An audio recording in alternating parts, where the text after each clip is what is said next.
اس کو بلایا گیا تو عمر نے کہا کہ یہ شخص انشاءاللہ جو دیکھا ہے وہی بتائے گا۔ آپ کو معلوم ہونا چاہیے کہ زنا کی گواہی کوئی آسان نہیں ہوتی، وہاں پر یہ کہنا پڑتا ہے کہ میں نے دخول ہوتے دیکھا ہے۔ صرف یہ کہنا کہ ایک ساتھ لیٹے تھے، اوپر تلے لیٹے تھے، ایسا کہنے سے بھی زنا ثابت نہیں ہوتا۔ بے لباس لیٹتے تھے، ایسا کہنے سے بھی زنا ثابت نہیں ہوتا جب تک کہ دخول کی صراحت نہ کرے۔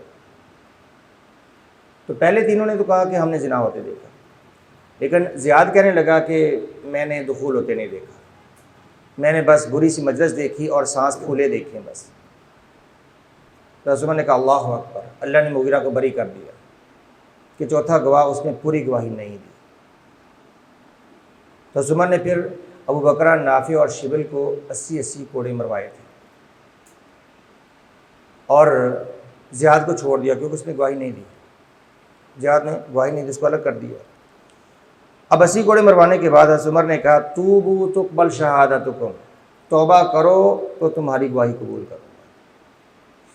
نافع اور شبل کہنے لگے ہاں ہم اقرار کرتے ہیں، ہم جھوٹے ہیں، ہم جھوٹے تھے، ہم نے جھوٹ گواہی دی۔ عمر ان کی گواہی قبول کرنے لگے اور ابو بکرہ نے حد لگنے کے بعد بھی کہا اشہد انہ زانی، میں اب بھی کہتا ہوں یہ زانی ہے۔ تو عمر پھر ابو بکرہ کی گواہی قبول نہیں کرتے تھے۔ قذف کے مسئلے میں توبہ کا مطلب یہ ہے کہ قاذف اپنی تکذیب کرے، اتنا کافی نہیں کہ اللہ مجھے معاف کر دے، کیونکہ قاذف کو 80 کوڑے کیوں لگتے ہیں؟ تاکہ مقذوف کی عزت بحال ہو۔ اور مقذوف کی عزت کیسے بحال ہوگی؟ کہ جب قاذف اقرار کرے کہ میں جھوٹا ہوں۔ اب یہاں پر یہ اشکال اگرچہ وارد ہوتا ہے کہ جس نے خود اپنی آنکھوں سے زنا ہوتے دیکھا وہ خود کو جھوٹا کیوں کہے؟ تو اس کا جواب یہ ہے کہ جھوٹ کا صرف یہ مطلب نہیں ہوتا کہ خبر واقعہ کے مطابق نہ ہو، جھوٹ کا مطلب یہ بھی ہوتا ہے کہ خبر ایسی ہو جو خبر دینا اللہ کے ہاں جائز نہیں ہے۔ جیسے اللہ نے کہا نا لولا یاتوا علیہ باربعۃ شہداء فاذ لم یاتوا بالشہداء فاولئک عند اللہ هم الکاذبون۔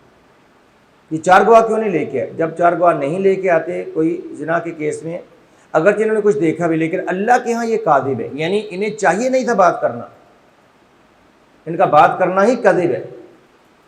تو یہ فاحشہ کا مسئلہ اتنا حساس ہے، اس میں اگر کوئی دیکھ بھی لے تو زبان نہیں کھول سکتا، زبان کھولے گا تو قاذف قرار پائے گا جب تک کہ 4 گواہ اس کے پاس جمع نہیں ہوتے۔ اللہ کے ہاں کذب ہے جب تک کہ گواہی کا نصاب پورا نہیں ہوتا۔ تو جو بات کرنا نہ بنتا اللہ نے اس کو بھی کذب کہا ہے، اور یہاں پر بات کرنا بنتا نہیں تھا کیونکہ 4 گواہیاں پوری نہیں ہیں۔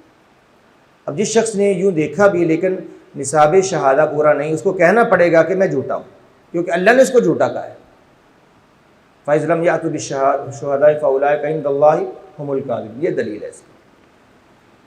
تو ہم جس مسئلہ میں تھے، ابو بکرہ نے کہا کہ میں نہیں کہتا خود کو جھوٹا، تو عمر پھر ان کی گواہی قبول نہیں کرتے تھے کیونکہ انہوں نے توبہ نہیں کی جو توبہ کرنی بنتی تھی، سمجھے؟ تو عمر کے قول سے، عمر کے فیصلے سے اور سب صحابہ کی موجودگی میں عمر نے فیصلہ کیا تو گویا صحابہ کا اتفاق ہے، صحابہ اس بات پر متفق تھے کہ قاذف کی توبہ کے بعد گواہی قبول کی جائے گی۔ تو یہاں سے بھی جمہور کے موقف کو تائید ملتی ہے کہ وہ توبہ کے بعد صحابہ کرام قاذف کی گواہی کو قبول کرتے تھے۔ تو اصولی مسئلہ سے ہٹ کر یعنی دیگر ادلہ کو بھی دیکھنا چاہیے کہ قول راجح کیا ہے۔ تو جمہور کے موقع پر یہ ایک بڑی قوی دلیل ہے، اور بھی بہت سی ادلہ ہے۔ تو جہاں تک مغیرہ بن شعبہ کا معاملہ ہے، اللہ تعالیٰ نے ان کو بری کر دیا اور ہم ان کو بری ہی قرار دیتے ہیں، ان کو ہم بری ہی قرار دیتے ہیں۔ بس مغیرہ بن شعبہ کے جیسے آدمی کو، جو ایک بڑے سردار تھے اور بڑے روب و دبدبے والے اور بڑے وسیع الظرف بندے تھے، ایسے بندے کو زنا کرنے کی ضرورت ہی نہیں۔ وہ تو 4 شادیاں اکٹھی کرتے تھے، 4 چھوڑ دیتے تھے، ان کے بارے میں ایسے روایات ہیں۔ عربوں کا نکاح کرنے میں بڑا وسیع معاملہ تھا، وہ 4 اکٹھی شادی کرتے اور 4 اکٹھی چھوڑ دیتے، 4 اکٹھی چھوڑ پھر اگلی 4 سے۔ جو بندہ اتنی بیویاں بدلتا ہے اس کو زنا کی کیا ضرورت ہے؟ اس کو کیا ضرورت ہے اس معاملے میں پڑھنے کی؟ عقلی طور پر بھی ان کے بارے میں ایسی سوچ وہ غلط ہے۔ ہاں صحابہ کو، ابو بکر کو شبہ ہو گیا، ہو سکتا ہے ان کی کوئی وہ بیوی ہی ہو جس کا ان کو پتہ نہ ہو، اور ہو سکتا ہے کہ کوئی وہاں پر نکاح کی کوشش میں گئے ہوں، کوئی ایسی بات ہو سکتی ہے، لیکن جب کیس ثابت نہیں ہو تو اللہ کے ہاں وہ بری ہے، ان کو ہم بری ہی کہیں گے، اور ان پر ایسی کوئی زبان درازی نہیں ہو سکتی۔ تو خیر اس مسئلہ میں نے کہا جو جمہور اور احناف کا اختلاف تھا استثناء کے مسئلہ میں، احناف اول تو استثناء کو تخصیص نہیں کہتے، اور استثناء میں ان کا یہ موقف بھی ہے کہ اگر بعض جملوں کے بعد استثناء آئے تو استثناء کا تعلق آخری جملے سے ہوتا ہے، پچھلے جملوں پر استثناء نہیں لوٹتا، اور جمہور کا موقف اس سے مختلف ہے۔ اب اصولی نقطہ نظر سے دیکھیں تو جمہور کا موقف ہو یا احناف کا موقف ہو، دونوں پر ہی ہمارے پاس کوئی دلیل نہیں ہے، دونوں پر ہی ہمارے پاس کوئی دلیل نہیں ہے کہ ہم استثناء کو آخری جملے پر راجع کریں یا تینوں جملوں پر لوٹائیں، لیکن اگر باقی ادلہ دیکھیں تو جمہور کا موقف راجع ہے۔ اس میں راجع موقف یہی لگتا ہے واللہ عالم کہ جب بعض جملوں کے بعد استثناء آتا ہے تو آخری طرف لوٹے یا سب کی طرف لوٹے، وہ دلیل کے ساتھ لوٹے گا، اور یہاں ہمارے پاس دلیل موجود ہے کہ استثناء میں فسق بھی ختم ہو گیا اور گواہی بھی قبول کی جائے گی۔ البتہ کوڑوں کی سزا معاف نہیں ہوتی، اس کا تعلق سزا سے ہے، اور وہ جو مجرم کو ملتی ہے جب کیس عدالت میں چلا گیا۔ جی، تو یہ تخصیص العام کے اصولوں میں جو فقہا نے ایک اختلاف کیا تھا، اس کے یہ شرعی اثرات ہیں، اس کے یہ انہیں اثرات اور نتائج ہے۔ اب یہاں پر ایک بات اور آپ کو سمجھ آنی چاہیے، احناف نے جو تخصیص کی بجائے نسخ جزئی کا لفظ بولا ہے، اس کی کیا وجہ ہے؟ تخصیص کا لفظ بڑا آسان سا ہے، اور تخصیص میں ایک دلیل کا دوسری دلیل سے تخصیص کرنا اور قرآن کریم کے عموم کا خبر واحد سے تخصیص کرنا، ایسا کہنا آسان ہے، لیکن یہ کہنا کہ قرآن کریم کی عموم کی خبر واحد سے نسخ ہو گیا، یہ بڑا مشکل لفظ ہے کہ خبر واحد نے قرآن کریم کی آیت کو منسوخ کر دیا، اس لیے انہیں تخصیص کی بجائے لفظ وہ استعمال کیا کہ خبر واحد قرآن کریم کی تخصیص نہ کر سکے۔ اب ایسی ہمارے پاس اخبار موجود ہے، قرآن کریم میں لفظ عام ہوتا ہے اور خبر واحد میں لفظ خاص آ جاتا ہے۔ کل ہم نے ایک دو مثالیں دی بھی تھی، وہ دوبارہ آپ اس کا استحضار کر لیں۔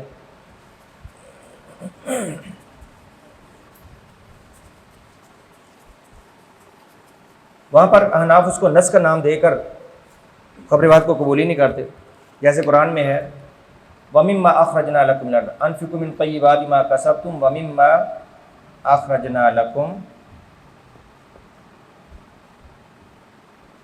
مِنَ الْأَرْضِ، جو بھی زمین کی پیداوار اس پر زکوٰۃ فرض ہے، ماء میں عموم ہے، اور دوسری حدیث ہے لَيْسَ فِي مَا دُونَ خَمْسَةِ أَوْسُقٍ صَدَقَةٌ۔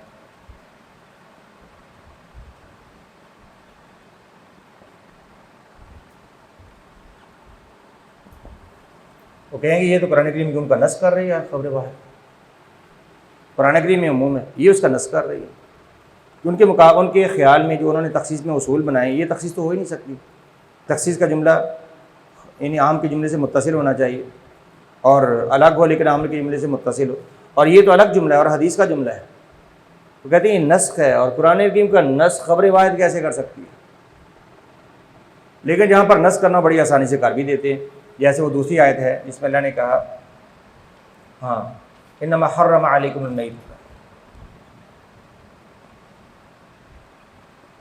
میتہ تم پر حرام ہے، اور حدیث میں کیا ہے الحل میتۃ، سمندر کا مردار یعنی مچھلی تمہارے لیے حلال۔ یہاں پر نسخ کو بھول جاتے ہیں اور کہتے ہیں یہ ہمارے ائمہ کیا مشہور ہے۔ یہاں پر تخصیص یا نسخ کرنا ہو اس کو ائمہ کیا مشہور کہہ کر دیتے ہیں، نہ کرنا ہو تو پھر کہتے ہیں یہ تو قرآن کریم کو نسخ کر رہی ہے، حدیث اور خبر واحد قرآن کریم کا نسخ کیسے کر سکتی ہے؟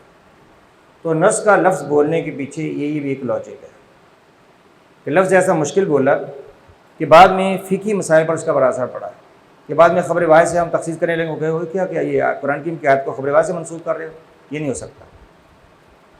نسخ یہ آسان نہیں ہے ایک حکم کو ختم کر کے اس کی جگہ نیا حکم آ جائے، سمجھے بات؟ تو یہ تخصیص اور اس کے اصول تھے، اور اس کا فقہا کے اختلاف میں اثر اور جو فقہی احکام پر کچھ نتائج مرتب ہوتے ہیں وہ آپ کے سامنے مفصل ہے۔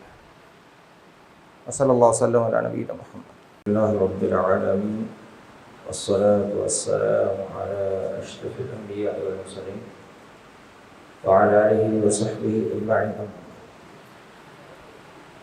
ہمارا موضوع ہے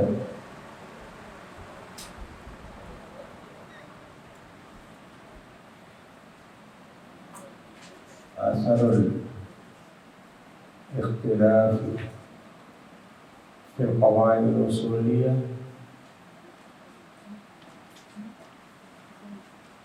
على اختلاف الفقهاء، یعنی اصولی قواعد میں اختلاف کا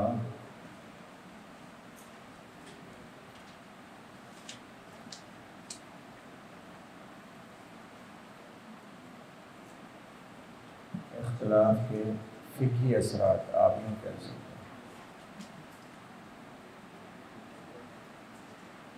یا اصولی قواعد میں اختلاف کے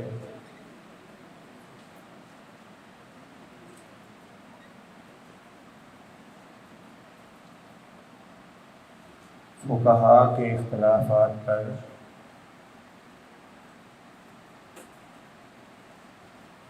اثرات، یعنی جب اصولی قواعد میں اختلاف ہوتا ہے تو فقہا کے اندر فروع میں اختلاف ہو جاتا ہے۔ آپ نے عام کی دلالت میں اختلاف اور اس کے نتائج پڑھے، آج ہم پڑھتے ہیں المشترک۔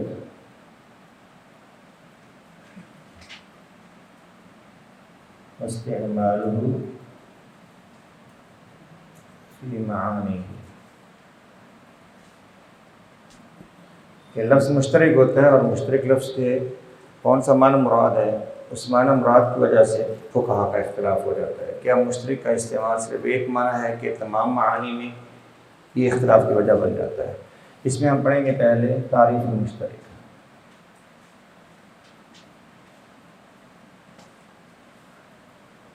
اس کے بعد سبب وجود الاشتراک فی اللغة، یا وجود اللفظ المشترک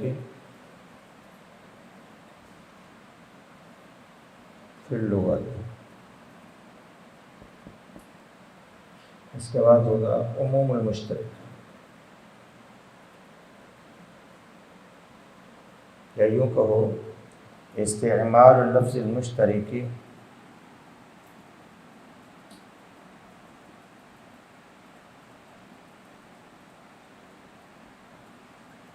فی جمیع معانی،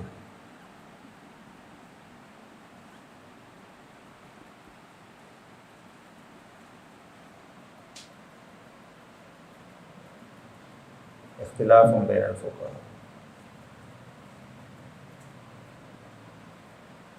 فامثلتہ،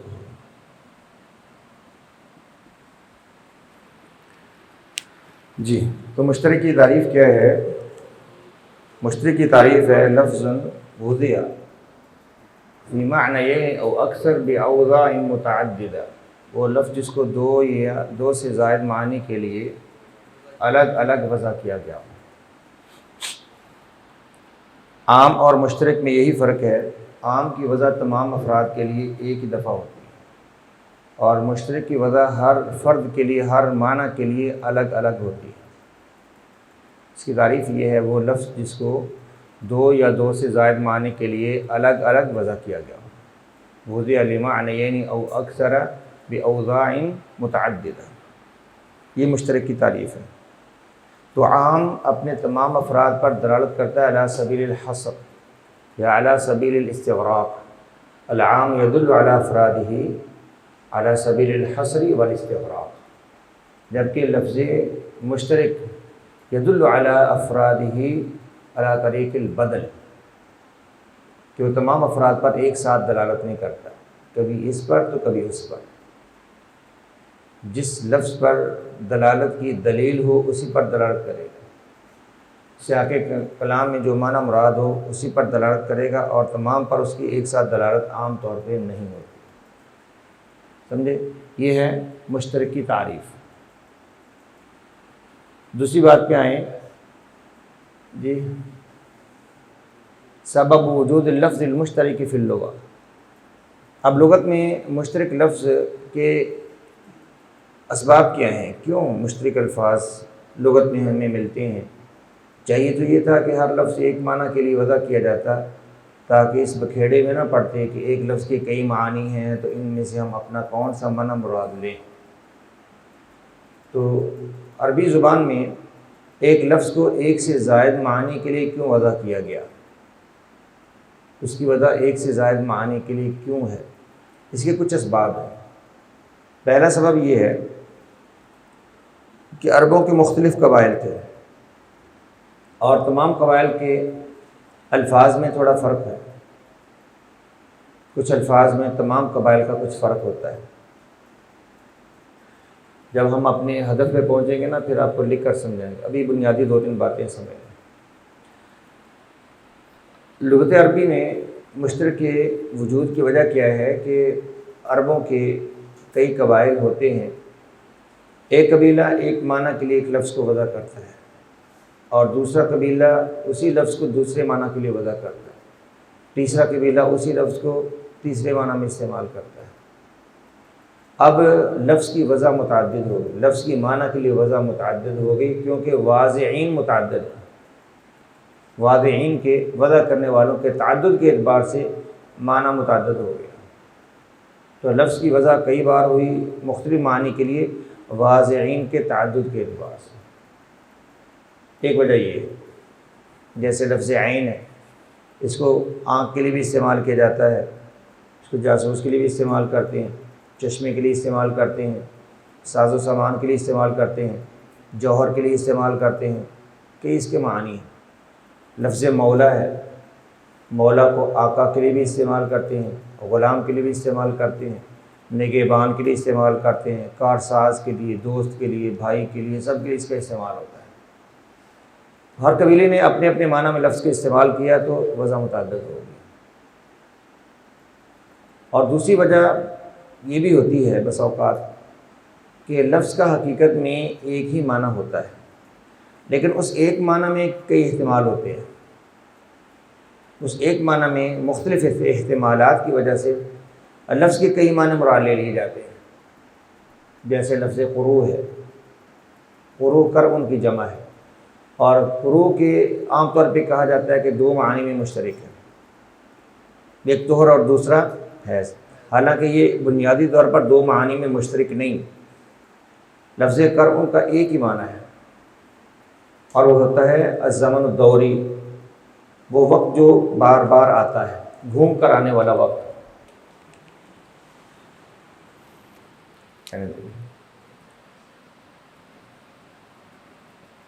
القرب اصل میں اس کا معنی ہے الزمن الدوری، عورت پر پلٹ کے آنے والا وقت، گھوم کے آنے والا وقت۔ عورت پر جو گھوم کے وقت آتا ہے وہ طہر بھی آتا ہے، حیض بھی آتا ہے، ہر مہینے طہر بھی آتا ہے، حیض بھی آتا ہے۔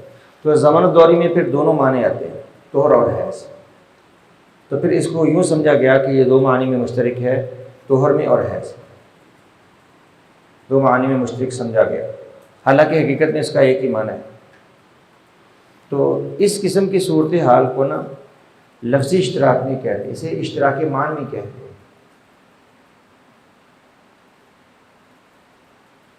جب لفظ کا ایک ہی معنی ہو اور ایک معنی میں مختلف معنی کا احتمال ہو، اس کو معنوی اشتراک کہتے ہیں۔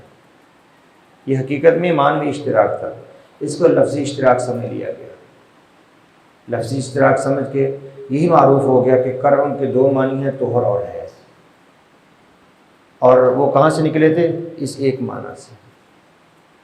تو واضح نے لغت میں لفظ کو ایک ہی معنی کے لیے وضع کیا، ایک ہی معنی کے لیے وضع کیا، لیکن ایک معنی میں 2 مختلف معانی تھے، ان دونوں معانی کو لفظ کے مختلف معنی مان لیا گیا۔ یہ بھی اشتراک کی ایک وجہ ہوتی ہے۔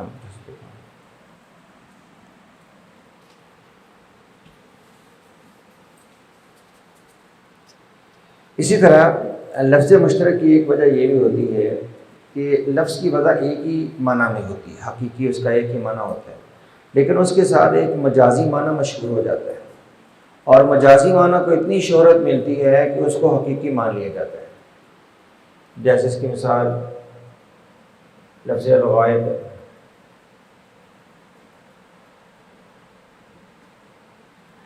الغائب قرآن میں او جاء احد منکم من الغائب، اس کا لفظی معنی ہے الموضع المطمئن من الارض،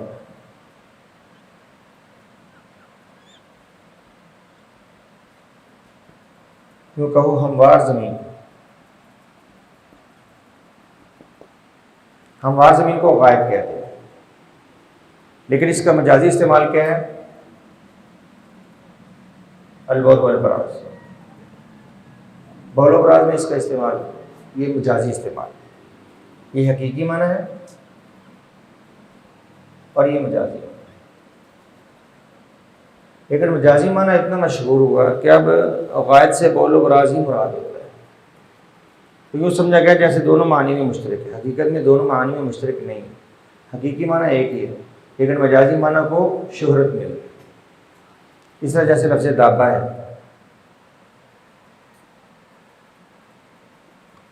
دابہ کا حقیقی معنی ہے کل ما یدب علی الارض،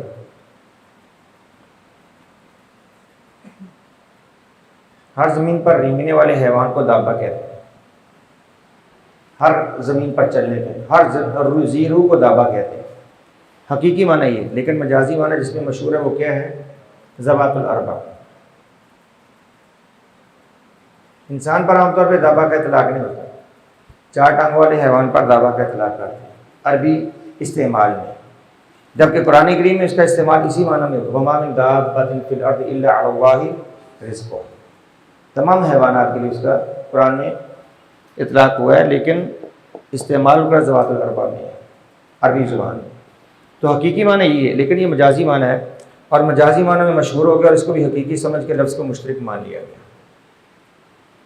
تو مشترک کے استعمال کی ایک وجہ یہ بھی ہوتی ہے، یعنی مشترک کی، کہ ایک حقیقی معنی اور ایک مجازی معنی، اور لفظ کو مجازی معنی میں اتنی شہرت ملتی ہے کہ وہ حقیقی کے بالمقابل آ کر لفظ مشترک بن جاتا ہے دو معنی، حقیقت میں ایسے ہوتا ہے۔ اور مشترک کی ایک وجہ یہ بھی ہے کہ لفظ کا ایک حقیقی معنی ہوتا ہے اور دوسرا اصطلاحی معنی ہوتا ہے، ایک لفظ لغوی معنی، ایک اصطلاحی معنی۔ تو لغوی معنی کے ساتھ ساتھ لفظ اصطلاحی معنی میں زیادہ مشہور ہو جاتا ہے، جیسے لفظ الصلاۃ ہے۔ الصلاۃ کا لغوی معنی کیا ہے؟ دعا، اور بھی معنی، اور اصطلاحی معنی کیا ہے؟ وہ جو نماز مخصوص ہم پڑھتے ہیں افعال کے ساتھ۔ تو یوں سمجھا گیا جیسے لفظ دو معنی میں لفظ الصلاۃ مشترک، حقیقت میں ایسا نہیں، اس کا لغوی معنی ایک ہی ہے، یہ اصطلاحی معنی ہے، یہ لغوی معنی نہیں، اس کو شرعی اس معنی میں استعمال کیا۔ اور بہت سے الفاظ، لفظ زکوٰۃ ہے، لفظ حج ہے، لفظ تیمم ہے، ان کے لغوی معنی بھی ہیں اور اصطلاحی معنی بھی۔ اب یہ نہیں کہا جا سکتا کہ یہ دو معنی میں مشترک ہے، ایک لغوی معنی ہے، ایک اصطلاحی معنی ہے۔ اس طرح مختلف علوم و فنون میں آپ جائیں، جیسے رفع، نصب، جر، ضمہ، فتحہ، کسرہ، اور باقی فنون میں جو اصطلاحات ہیں وہاں پر ایک لغوی معنی ہوتا ہے، ایک اصطلاحی معنی ہوتا ہے، اور کئی یہ سمجھتے ہیں کہ یہ لفظ سارے معنی میں مشترک ہے، مشترک نہیں ہوتا، اس کا لغوی معنی الگ ہے اور اصطلاحی معنی الگ ہے۔ تو حقیقت میں پھر مشترک کے وجود کی ایک ہی حقیقی صورت باقی رہتی ہے، وہ جو پہلی ہم نے ذکر کی تھی کہ جب لفظ کے واضعین متعدد ہوں تو پھر لفظ کی وضع کئی معنی کے لیے ہوتی ہے۔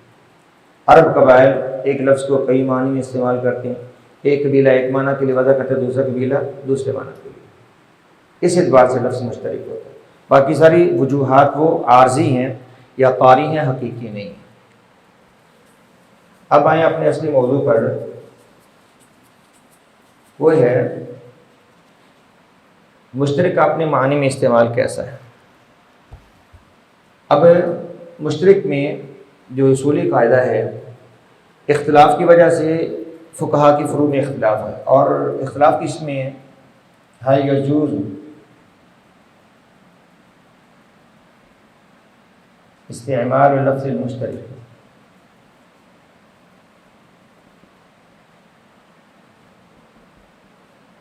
فی جمیع معانیہ،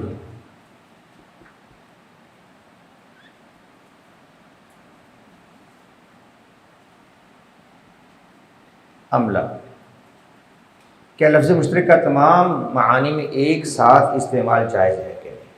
اس کو فقہا عموم المشترک کا نام ہی دیتے ہیں، عموم المشترک، یعنی جیسے لفظ عام ایک ساتھ تمام افراد پر اطلاق کرتا ہے نا، لفظ عام میں ایک ساتھ تمام افراد مراد ہوتے ہیں، کیا مشترک میں بھی ایسے ہی تمام افراد مراد ہو سکتے ہیں کہ نہیں؟ یہ فقہا میں اختلاف ہے، اس میں دو قول ہیں۔ پہلا قول جمہور کا ہے، ان کا خیال ہے لا یجوز استعمال المشترک ترکیب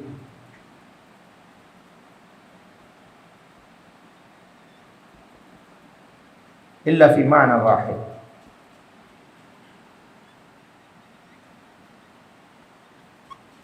کہ مشترک ایک وقت میں صرف ایک ہی معنی پر دلالت کرتا ہے۔ جب سیاق کلام میں لفظ مشترک آئے گا اسے ایک ہی معنی بس مراد ہوگا، ایک سے زائد معنی مراد نہیں ہوگا، اسے صرف ایک ہی معنی مراد ہوگا، ایک سے زائد معنی مراد نہیں ہوگا۔ ان کی دلیل کیا ہے جمہور فقہا کہ ان کا کہنا ہے کہ مشترک لفظ کو متعدد اوضاع کے ساتھ وضع کیا گیا، یہ عام کی طرح نہیں ہے۔ عام تو اپنے تمام افراد پر علی سبیل الاستغراق والحصر دلالت کرتا ہے، اور مشترک علی سبیل البدل دلالت کرتا ہے۔ جب اس کی وضع مختلف معنی کے لیے الگ الگ ہے تو ایک وقت میں ایک ہی وضع مراد ہو سکتی ہے، ایک وقت میں ایک ہی وضع مراد ہو سکتی ہے، کیونکہ اس کی وضع متعدد ہے، اور سیاق کلام کے اعتبار سے جو وضع ہوگی اسی لحاظ سے اس کا استعمال ہوگا، سیاق کو دیکھ کر جو معنی مراد ہو سکتا ہے وہی مراد ہوگا۔ تو جب اس کی وضع تمام معانی کے لیے الگ الگ ہے تو ایک وقت میں ایک ہی وضع ہوتی ہے، ساری اوضاع ایک ہی وقت میں مراد نہیں ہوتی۔ دوسرا موقف ہے امام شافعی کا، ان کا خیال ہے یجوز استعمال مشترک فی معانی، آگے مختلف ہے، استعمال مشترک فی جمیع معانی،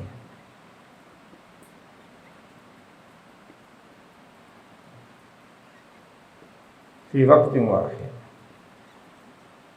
ایک وقت میں مشترک کا تمام معنی میں استعمال جائز ہے، لیکن اس شرط کے ساتھ کہ ان تمام معنی میں اس کا استعمال ممکن ہو۔ اگر معنی ایسے متضاد ہیں کہ ایک وقت میں سارے معنی مراد نہیں ہو سکتے پھر نہیں، جیسے لفظ قرو ہے، اس کا ایک وقت میں ایک ہی معنی مراد ہو سکتا ہے، دو معنی مراد ہو نہیں سکتے۔ اس طرح لفظ عین ہے، اس کا معنی آنکھ بھی ہے، جاسوس بھی ہے، تو ایک معنی میں ایک ہی مراد ہو سکتا ہے، دو نہیں ہو سکتے۔ تو ایسا اشتراک تمام ایک ساتھ مراد ہو سکتا ہے جس کا مراد لینا جائز ہو، ممکن ہو۔ اور امام شافعی کی دلیل یہ ہے کہ لفظ مشترک کی تمام معانی کے لیے وضع برابر ہے، تمام معانی کے لیے اس کی وضع ایک جیسی ہوتی ہے، تو ایک وضع کو چھوڑ کر دوسری وضع مراد لینا اس کی کیا ضرورت ہے، تمام اوضاع ایک ساتھ مراد ہو سکتی ہیں۔ اور ان کی دلیل وہ قرآن کریم سے دلیل پیش کرتے ہیں، یہ سمجھ گئے فقہا کا اختلاف۔ اب امثلہ کی طرف آئیں۔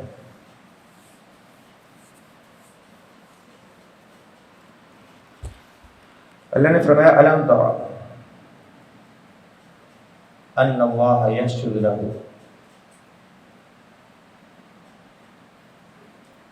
من فی السماوات، آیت لمبی ہے، ومن فی الارض والشمس والقمر، شمس و قمر کا ذکر کیا، والنجوم والجبال والشجر والدواب، پھر آگے جا کے فرمایا وکثیر من الناس وکثیر حق علیہ العذاب ومن یہن اللہ فما لہ من مکرم ان اللہ یفعل ما یشاء۔ اب یہ آیت اس میں سجدے کا اللہ نے ذکر کیا کہ اللہ کے لیے ساری مخلوقات سجدہ کرتے ہیں، زمین و آسمان، شمس و قمر بھی سجدہ کرتے ہیں، جبال و شجر بھی سجدہ کرتے ہیں، اور لوگ بھی سجدہ کرتے ہیں، اکثر لوگ بھی سجدہ کرتے ہیں۔ اب سجدہ تو سب کا ایک جیسا نہیں ہے، سجدہ سب کا ایک معنی، سجدے کے مختلف معنی۔ سجدے کا حقیقی معنی ہے غایت الخضوع والانقیاد، السجدہ فی اللغۃ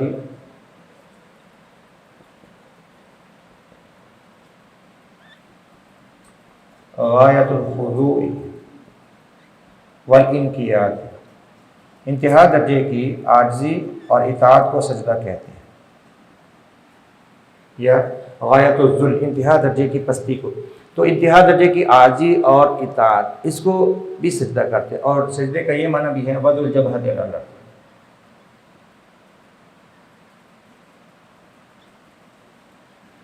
پیشانی زمین پہ رکھنا۔ اب شمس و قمر کون سی پیشانی زمین پہ رکھتے ہیں؟ وہ تو پیشانی زمین پر نہیں رکھتے، ہاں لوگ پیشانی زمین پہ رکھ کے سجدہ کرتے ہیں۔ اب ان دونوں معانی کا آیت میں ایک ساتھ مراد ہے، یعنی شمس و قمر اور جبال و شجر کی نسبت سے یہ ہے غایت الخضوع والانقیاد، وہ اللہ تعالیٰ کے حکم کے مطیع ہیں، وہ اللہ کے حکم کے مطیع ہیں، وہ اپنی مرضی سے نہیں چلتے، وہ جس مقصد کے لیے پیدا ہوئے اسی مقصد میں روا دوا ہیں، اپنے اپنے کام کر رہے ہیں۔ لیکن لوگ، اور پھر اللہ نے فرمایا کثیر من الناس، سب لوگوں کا ذکر نہیں کیا، آگے کہا وکثیر حق علیہ العذاب، سجدہ بہت سے کرتے ہیں پیشانی زمین پہ رکھ، اور بہت سے پیشانی زمین پہ نہیں رکھتے۔ تو لوگوں کی طرف جب سجدہ کی نسبت ہوگی تو ہوگا وضع الجبہۃ علی الارض، اور باقی مخلوقات کی طرف نسبت ہوگی تو مراد ہوگا غایت الخضوع والانقیاد، انتہا درجے کی اطاعت اور فرمانبرداری۔ اب سجدہ کا اطلاق آیت میں ہوا اور ایک ساتھ دونوں معنی مراد لیے گئے، امام شافعی دلیل پیش کرتے ہیں۔ تو معلوم ہوا کہ جب لفظ دو یا دو سے زیادہ معنی میں مشترک ہوتا ہے تو اس میں ان سب معانی کا ایک ساتھ استعمال یا ایک ساتھ مراد لینا جائز ہے۔ یہ آیت کہتے ہیں اس معنی پر دلیل ہے۔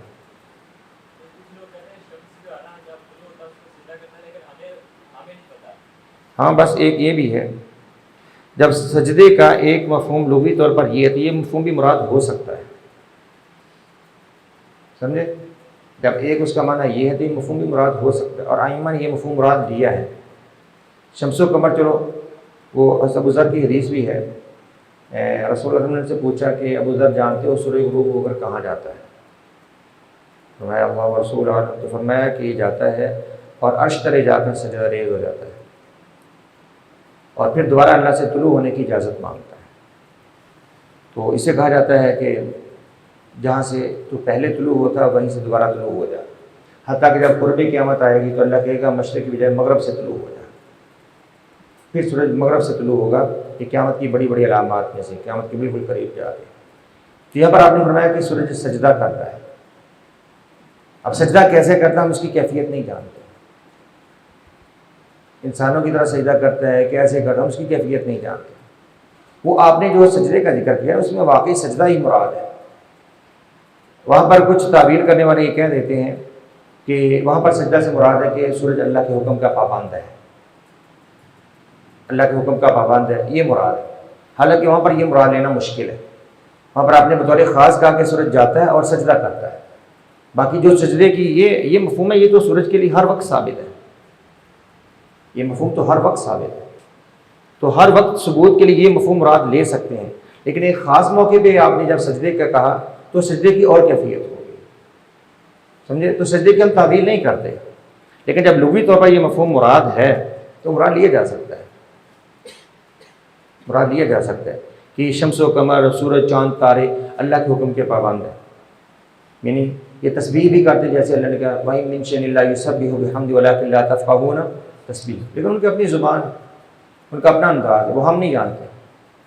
تو سجدے کا جب ایک مفہوم ہے تو یہ مراد ہو سکتا ہے، لیکن جب سجدے کا مفہوم یقینی طور پر دوسرا جیسے ابو ذر کی حدیث میں، تو بغیر کیفیت کے وہی مفہوم مراد لیں، وہاں پر صرف یہ مفہوم مراد نہیں ہوگا۔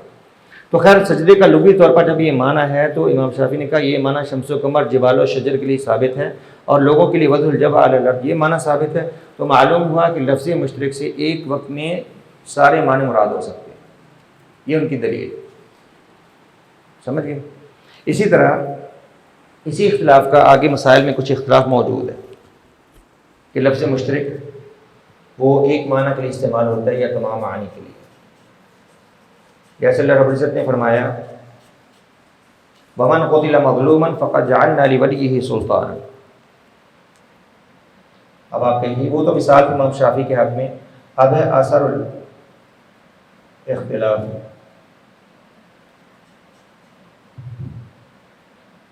استعمال المعنى المشترک۔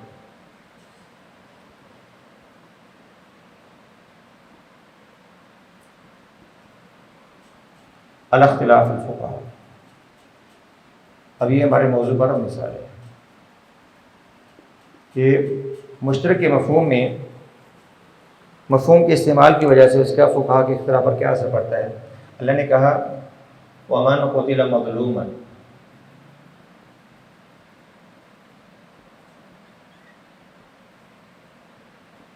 فَقَدْ جَعَلْنَا سُلْطَانًا، جو ظلماً قتل ہوا اس کے ورثاء کو ہم نے سلطان پورا اختیار دیا، اب اختیار کس چیز کا دیا ہے؟ سلطان اب اس سیاق کے اندر اس میں دونوں مفہوم مراد ہو سکتے ہیں، یعنی ہم نے اس کو یہ بھی اختیار دیا کہ قصاص لے لے، اور ہم نے اس کو یہ بھی اختیار دیا کہ دیت لے لے، ہم نے اس کو یہ بھی اختیار دیا کہ معاف کر دے۔ سلطان میں سارے مفہوم ہیں، یعنی اس کو ہم نے پورا اختیار دیا ہے ولی کے، مقتول کے ولی کو، اس کے سرپرست کو۔ تو سلطان میں یعنی قصاص کا بھی امکان ہے، دیت کا بھی امکان ہے، اور معافی کا بھی امکان ہے۔ امام شافعی کہتے ہیں اسی آیت کو سامنے رکھتے ہوئے کہ اگر کوئی مظلوماً قتل ہو جائے تو اس کے ولی کو اختیار ہے، چاہے دیت لے، قصاص لے لے، چاہے دیت لے لے، چاہے معاف کر دے، چاہے قصاص لے لے چاہے دیت لے لے، قصاص بھی لے سکتا ہے، دیت بھی لے سکتا ہے، اس کے پاس سلطان موجود ہے۔ اور اسی موقف کی تائید احادیث سے ہوتی ہے۔ رسول اللہ نے فرمایا من قتل له قتیل فهو بخیر النظرین اما ان یعفو و اما ان یقاد، یا اما ان یقاد و اما ان یہودہ، کہ جس کا کوئی مقتول مارا جائے اس کو اختیار ہوتا ہے چاہے قصاص لے لے چاہے دیت لے لے، اور چاہے معاف کر دے، اختلاف بھی احادیث کے الفاظ بھی احادیث میں ہیں۔ تو اسی مفہوم کی تائید احادیث سے بھی ہوتی ہے کہ سلطان اس کے پاس کیا ہے۔ اب سلطان یہ تو نہیں کہ ایک کام پر اس کو مجبور کر دیا ہے کہ تم صرف قصاص ہی لے سکتے ہو، دیت نہیں لے سکتے۔ جب اختیار دیا ہے تو پورا اختیار حاصل ہے، چاہے قصاص لے چاہے دیت لے۔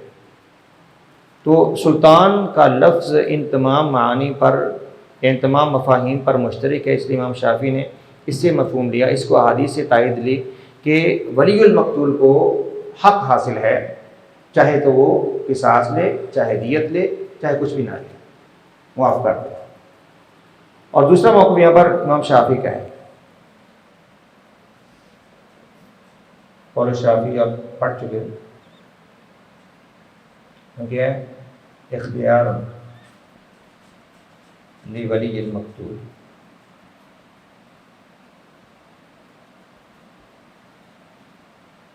فی القصاص او الدیۃ او العفو۔ دوسرا موقف احناف کا ہے، انہوں نے کہا لیس للولی الا ان یقتص، کہ ولی صرف قصاص ہی لے سکتا ہے، ولا یجوز الدیۃ الا برضا الجانی، جانی سے مراد ہے مجرم، کہ دیت کا جواز ہے صرف مجرم کی، قاتل کی اجازت سے، باقی ولی المقتول صرف قصاص لے سکتا ہے۔ قتل عمد میں، قتل عمد میں صرف قصاص لے سکتا ہے، وہ اس کے پاس دو آپشن نہیں، اور وہ دلیل دیتے ہیں کتب علیکم القصاص فی القتل،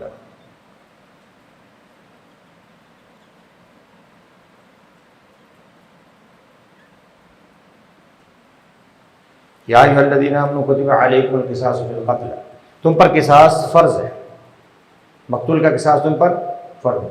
آگے جا کے اسی آیت میں اللہ نے ذکر کیا، آیت پوری کیا ہے؟ یا ایھا الذین آمنوا کتب علیکم القصاص فی القتل الحر بالحر والعبد بالعبد والانثى والعبد بالعبد والانثى بالانثى فمن عفی له من اخیہ شیء، اگلے الفاظ کیا ہیں؟ فمن عفی له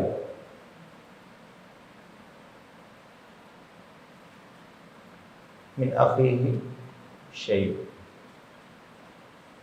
جس کو معافی مل جائے، فاتباع بالمعروف واداء الیہ بإحسان۔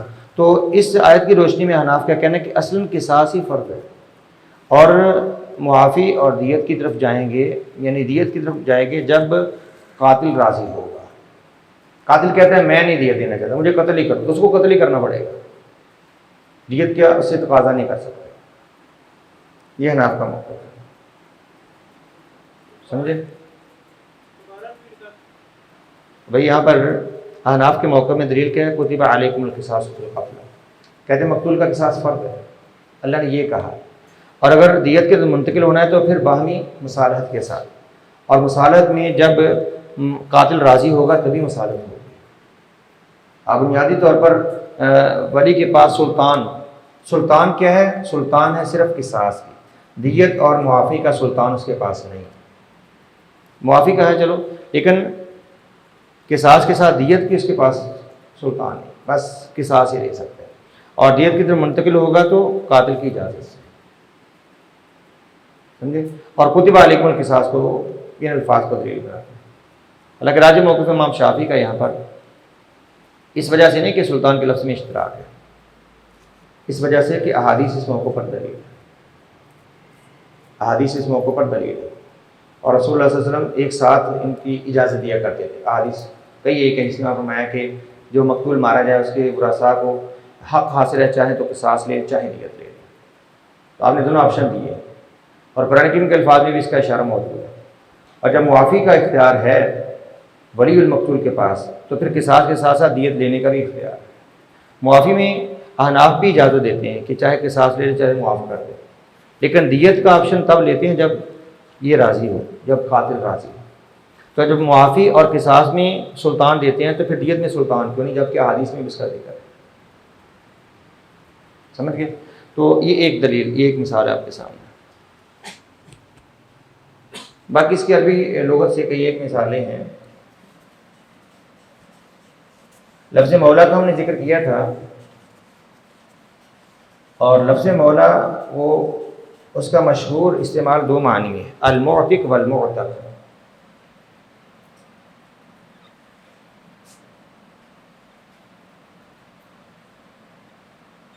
المعتق اسے عربی میں مولا اعلیٰ بھی کہتے ہیں، اس سے مراد ہے آقا، غلام کا آقا۔ اور دوسرا معنی المعتق، اسے مولا اسفل بھی کہتے ہیں، جس کو آزاد کیا گیا۔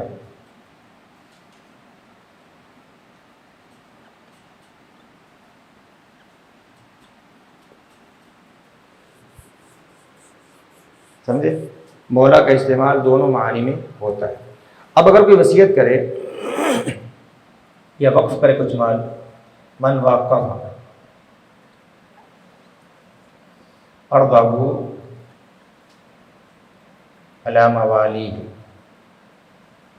کوئی وصیت کرتا ہے کہ میری زمین میرے موالی پر وقف ہے، اور وہ شخص ایسا ہو کہ وہ خود آزاد ہوا ہو، اس کو آزاد کیا گیا ہو وصیت کرنے والے، اور اس کے اپنے آزاد کردہ غلام بھی ہیں، تو اس کی وصیت کن میں منتقل ہوگی؟ سمجھے؟ جو اپنی زمین وقف کر دے اپنے موالی پر، مولا کی جمع ہے موالی، اور وصیت کرنے والا اس کو خود آزادی ملی ہو، وہ غلام سے آزاد ہوا، اور اس کے اپنے کئی غلام ہو جن کو اس نے آزاد کیا۔ اب اس کے موالی میں مولا اعلیٰ بھی ہیں، مولا اسفل بھی ہیں، موتق بھی ہیں اور عتیق بھی ہیں، موتق بھی ہیں اور موتق بھی ہیں۔ اب اس کی وصیت کہاں جائے گی؟ تو امام شافعی کا موقف ہے کہ اس کی وصیت سب میں جائے گی، موتق میں بھی اور موتق میں، کیونکہ موالی کا لفظ ان دونوں معنی میں مشترک ہے، اور ایک ساتھ دونوں معنی مراد لی جا سکتے ہیں۔ یہ ایسی وصیت کر کے جاتا ہے تو وہاں وصیت دونوں میں منتقل ہوگی، موتق میں بھی اور عتیق میں، کیونکہ ایک لفظ ایک ساتھ اس لفظ سے دونوں معنی مراد ہو سکتے ہیں۔ جبکہ جمہور کا موقف ہے کہ نہیں، یہ وصیت صرف منتقل ہوگی موتق کی طرف، کیونکہ عام طور پر وصیت میں یہی مراد ہوتی ہے، یہ غریب طبقہ ہوتا ہے مولا اسفل کا، یہ میری وصیت میری زمین فلاں آزاد کردہ غلاموں کے لیے، آقا کے لیے کوئی وصیت نہیں کرتے جاتا، اس کے لیے ہبہ ہوتا ہے، ہدیہ ہوتا ہے، وقف نہیں ہوتا اگر امیر آدمی کے لیے، وقف ہوتا ہے غریب کے لیے۔ اور مولا اسفل آزاد سے، یہ عام طور پہ یہ طبقہ ایسا ہے جن پر وصیت یا جن پر وقف جاتا ہے، تو کہتے ہیں ایک ہی معنی مراد ہوگا، اور وہ یہ معتق عتیق مراد ہوگا، آزاد کردہ غلام، اور آزاد کرنے والے اس میں نہیں آئے گے، اور وصیت صرف ان میں جائے گی۔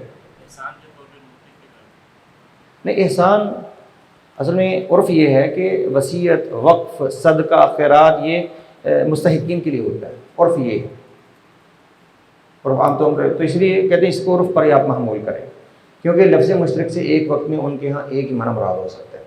اگر ایک معنی مراد لیں گے تو یہ لیں بنسبت اس کی، تو جن کے ہاں دونوں معنی ایک ساتھ مراد ہو سکتے ہیں ان کے ہاں پھر دونوں پر وصیت جاری ہو جائے، سمجھے؟ تو یہ تھا جو فقہا کا لفظ مشترک میں جو استعمال میں جو اختلاف ہے اس کے فقہی اثر پر کچھ مثال ہے۔